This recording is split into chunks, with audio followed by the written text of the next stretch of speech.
Colored pencils come in basic color packages for school children, upgraded sets for architects and other professionals, and elaborate collections of shades for the serious artist. It isn't so much the color variety that determines the quality, but the pigment concentration in the lead.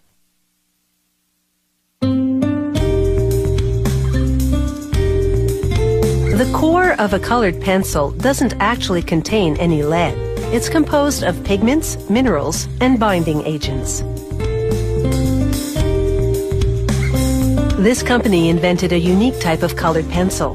The lead composition is such that it allows you to brush on a bit of water after you draw to create the effect of watercolor paints.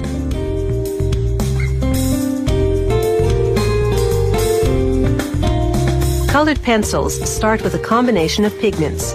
Every shade has a specific pigment recipe. They produce a large quantity of one shade at a time. Following that color's recipe, they meticulously weigh the different portions of ingredients.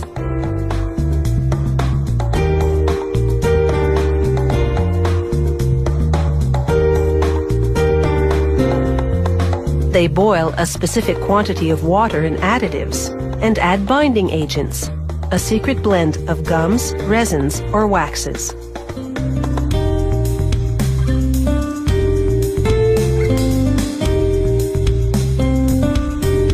The ingredients expand in hot water, forming a paste.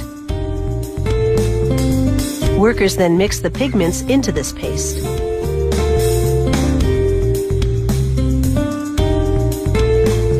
The next machine processes the paste into fine chunks, intensifying the color.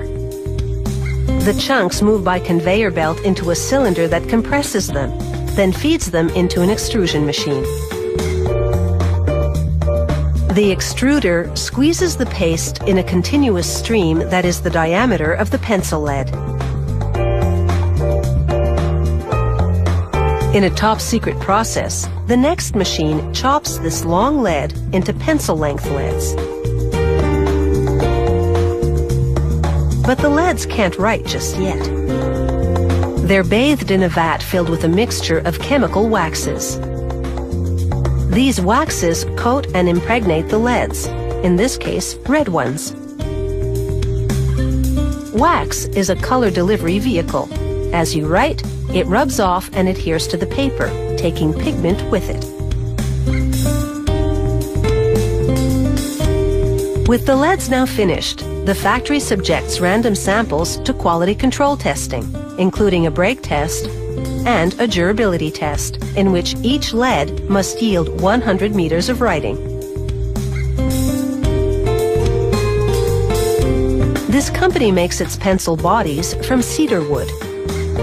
This machine carves grooves for the leads, then coats the surface with a thin layer of glue. The planks pass under a wheel that places the leads, then through another machine that slips a second grooved plank on top.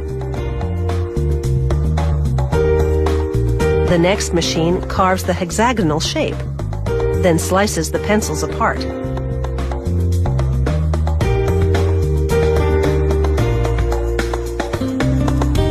One at a time, the pencils shoot through a vat of colored varnish.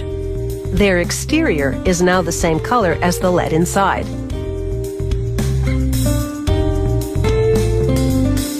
Once the varnish dries, a heat stamp burns the company name and color number into the wood, filling the lettering with colored film. Then the pencils roll across an abrasive wheel, sharpening as they go. The unsharpened end gets a cap of varnish, either in white or the same shade as the pencil lead. The factory's equipment feeds the appropriate colors to the packaging area. As the pencils slide into their grooved tray, workers visually inspect each and every one. From pigments and planks to an artistic medium, the story behind the making of colored pencils is hardly black and white.